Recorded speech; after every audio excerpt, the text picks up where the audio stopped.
Welcome to this week's weekly UAS news update.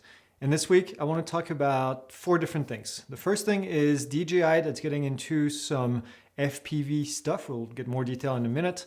The next one is the FAA and KittyHawk that finally released a new version of B4UFLY. You may have seen some updates on my channel already this week about this.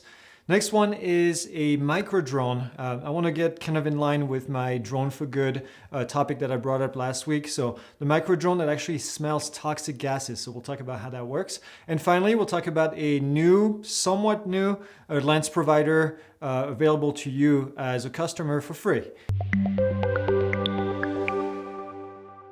So the first thing I want to talk about this week is DJI that just released a new product called the Digital FPV system. And at this point, there is no clear indication that DJI is going to get into the drone racing market, but this is, I think, a clear indication that there's a possibility that this is going to happen. Now, this system is designed to provide high-quality goggles that are going to really help the experience. They basically say in the video, and you can see the video in the background here, they're basically talking about how in the past, the goggles were not really high quality, especially the analog system. So they came up with this new digital system. It's got a camera on it. It's a 150-degree wide, ultra wide angle lens, and it's the FPV camera, first point of view.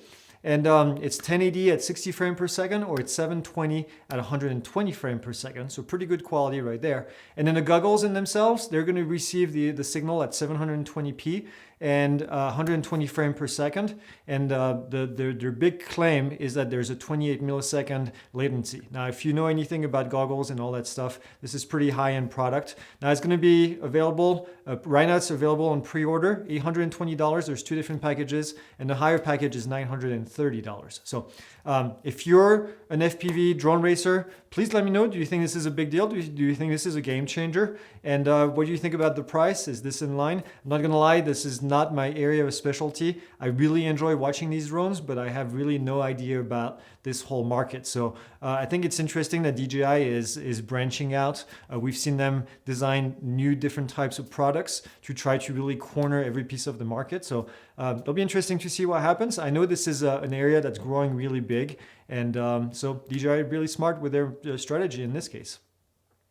The next thing is the FAA and KittyHawk that released an update to their B4UFLY app. Now, you may have seen this earlier this week on this channel. I posted a video kind of giving you my first impression about the app.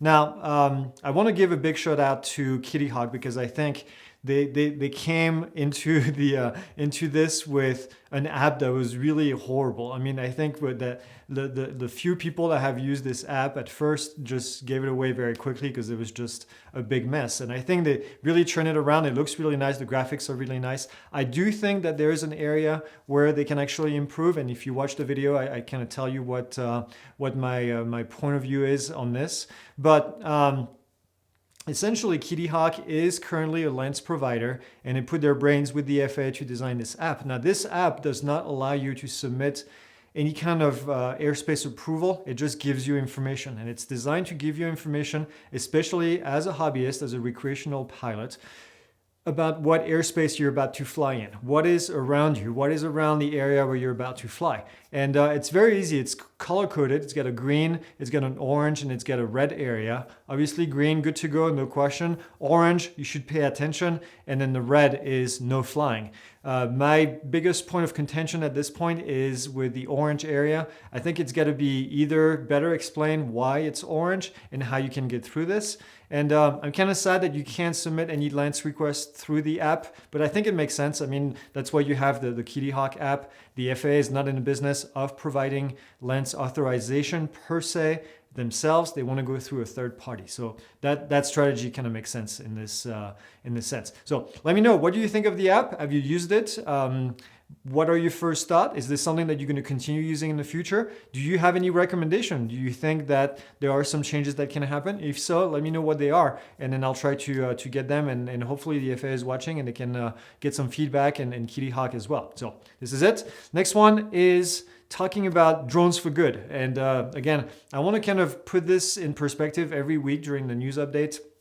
I want to get a story out there talking about how drones are being used for something good, to kind of go against the general negative publicity that unfortunately drones tend to get. Now, this drone is in Spain. This is the Barcelona Institute for Bioengineering, and they came up with this very small drone. It's 35 grams. Now, 35 grams is about the weight of a light bulb, and they put sensors on it. They put a bunch of sensors that are actually capable of measuring different types of gases, dangerous gases, carbon monoxide, methane. You've got something like acetone, benzene, all these gases that actually could get released in case of a major damage. For example, if you have natural disasters that happen and building starts to collapse, then these drones can be sent and measure if the levels are actually safe for humans to go and interact. So I think this is a great idea. Something, again, this happens not every day, I should say every week. There's always some kind of new invention that utilizes drone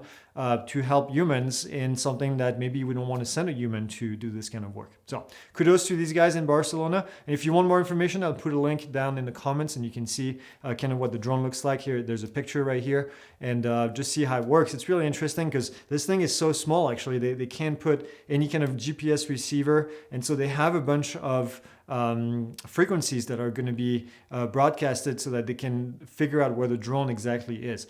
Read the article. It's pretty cool to see all the details. Next thing I want to talk about is a somewhat new lens provider. Now, Altitude Angel is the name of the company. It's a UK-based UTM, unmanned traffic management company.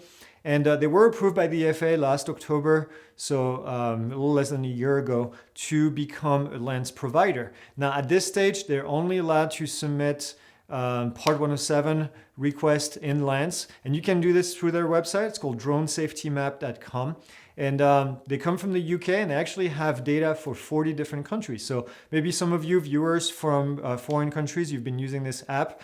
If so, please let me know in the comments. I want to know what you think about this app. This is somewhat new to me. I'm not really looking for a new provider, but I think it's interesting if people are used to using this app in a different country and they come visit the US, maybe they can just go ahead and use this app to get some good airspace information. It's kind of like the B4UFLY app. It gives you information about airspace and tells you where you are and if there is an area where you shouldn't be flying. So it's worth it. It's worth taking a look at it. So dronesafetymap.com, and then their website is altitudeangel, all in one word.com. And again, I'll put some links down in the description. So let me know, what do you think about this new provider? There is a list on the FAA website that shows you all the different providers that are approved. Tell me in the comments, who is your go-to provider for LAANC? Now that LAANC is available for hobbyists and for commercial pilots, I want to know what you use, because if I'm going to be doing some kind of tutorials in the future, I want to be something that's useful for you guys. So let me know in the comments what you guys are using. I want to do one more thing before I conclude this segment this week. I want to give a big shout out to Matt Hanman. He's one of my graduates from the course that I teach on remote pilot for a test prep course. And Matt is doing some great things. He's in Texas. He's in West Texas, actually. And he's created a workshop with a bunch of other people. And he's offering one-day network seminars. And these seminars are really cheap. He's basically just asking for covering for the price of lunch and covering for the price of the facility to cover all that. And his goal is to try to get pilots together, 107 pilots together, and network. And I think this is something great. This is why I want to mention it here. Way to go, Matt. And I hope you get a lot of people coming to this seminar. If you want to take a look at it, if you're in this area in West Texas, it's txdrone.club, C-L-U-B, txdrone.club. And again, I'll put a link down at the bottom. If you can attend, please do so. And if you do, please give me some feedback and go and meet Matt. He's a great guy. He's been doing a lot of great stuff. I've seen him on forums and everything, and we've had discussions since he took the test and took the course with me. So I'm excited to see graduates out there in the field doing great things. At this thing, there's going to be an FAA rep. They're going to be talking about LAANC. They're going to be talking about approval, all the basic stuff that you need to be safe flying in the airspace. So good job. And again, as always, please leave a comment.